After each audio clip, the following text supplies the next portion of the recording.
શ્રી સ્વામિનારાયણ ભગવાનની જય. આજે બાળ અધિવેશનનું આખા ગુજરાતમાં બધે ઠેર ઠેર ઉદ્ઘાટન થઈ રહ્યો છે. અને બાળક તો આજનો બાળક કાળનો નાગરિક. આજનો આપણે બાળક સત્સંગમાં કાલનો યોદ્ધાઓ, અક્ષર પુરુષોત્તમના યોદ્ધાઓ એક એક કેટલાને સત્સંગ કરાવશે એક એક બાળક, તો સંખ્યા કેટલી બધી વધી જશે. અને બાળકો દ્વારા જ કાર્ય થવાનું છે.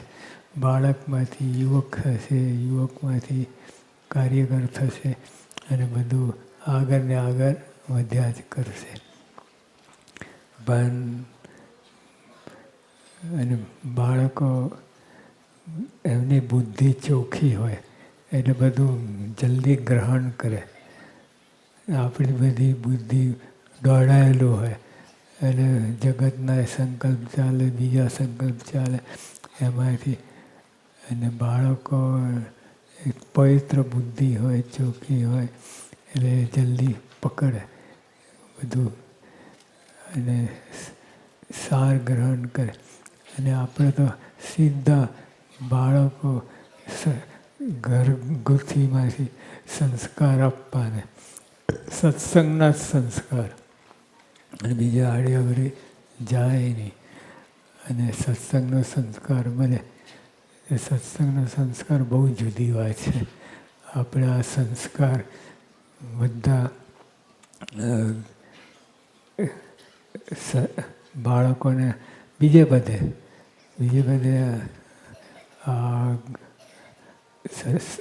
સંસ્કારી થાય છે બાળક, નથી થતા એવું નહીં.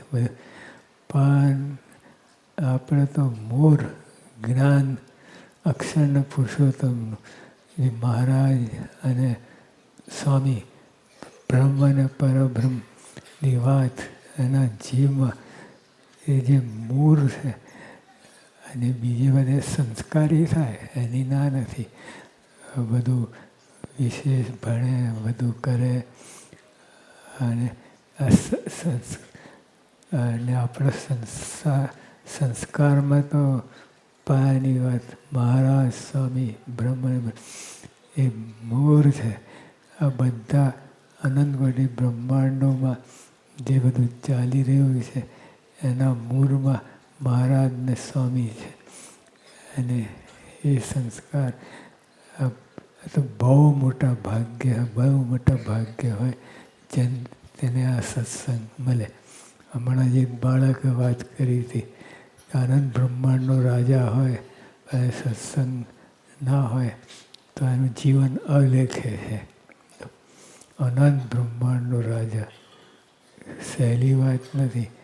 એક બ્રહ્માંડનો રાજા હોય, અરે પૃથ્વીનો રાજા હોય, આખી પૃથ્વીનો, તો આપણે ખંડમાં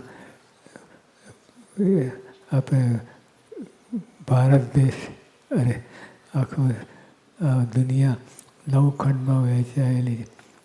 એક એકના રાજા હોય તો કેટલી મોટી વાત કહેવાય. તો આખા બ્રહ્માંડનો રાજા કેટલે. હવે આનંદ બ્રહ્માંડનો રાજા તો ક્યાંય જઈને બેસે, પણ જો એને સત્સંગ ના હોય તો જીવન અલગે નકામું. અનંત બ્રહ્માંડનો રાજા એટલે વર્ષો સુધી રાજ કરે, બધું થાય, પણ જો સત્સંગ ના હોય, હવે એ સત્સંગ આપણને મળ્યો છે, કેટલી મોટી વાત છે, સામાન્ય વાત નથી. સત્સંગ થળ કહીને રાખવાનું છે, બીજી કોઈ વાત નહીં.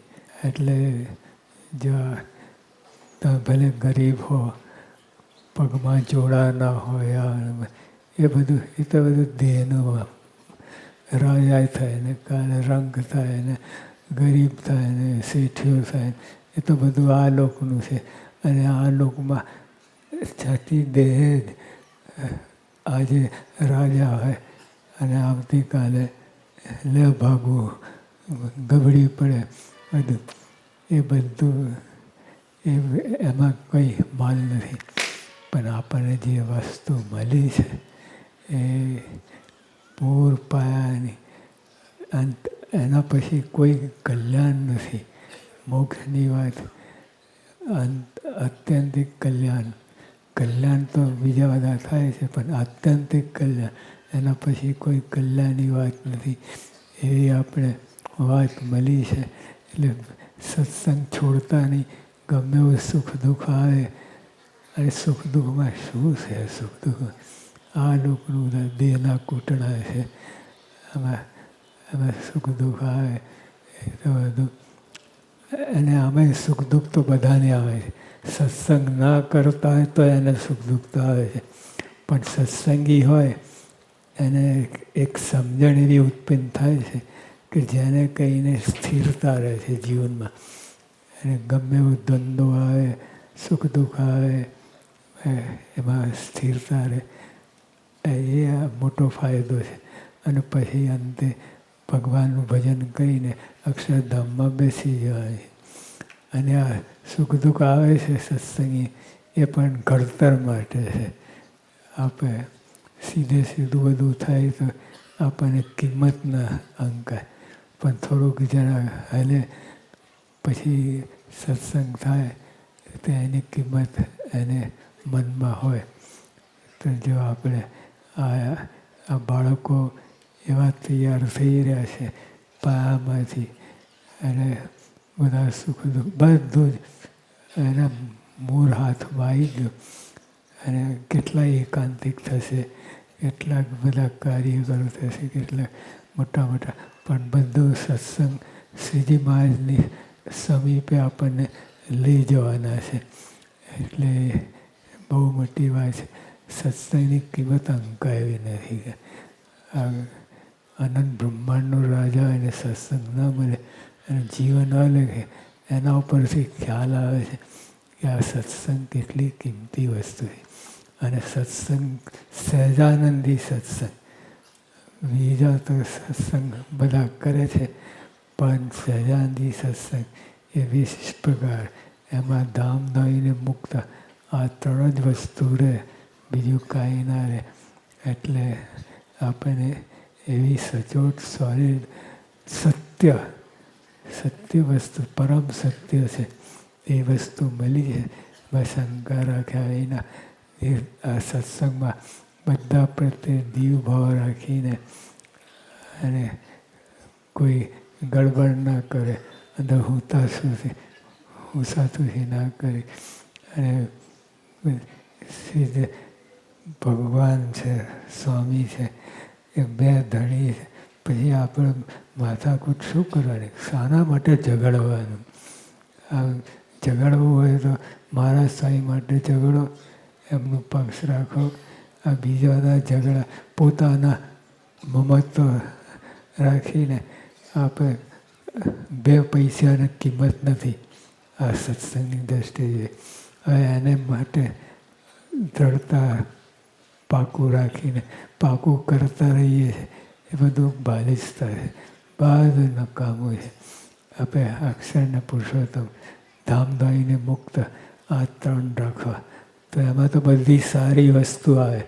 સારી નઠારી નમાલી વસ્તુ આવે જ નહીં આ સત્સંગ.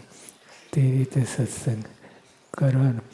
અને આ બધા બાળકો તો ખરેખર તૈયાર થશે. જો આ યોગીઓ પર 5 બાળકોથી શરૂઆત કરેલી તો કેટલા રહ્યા? આજે તો લાખો બાળકો થઈ ગયા.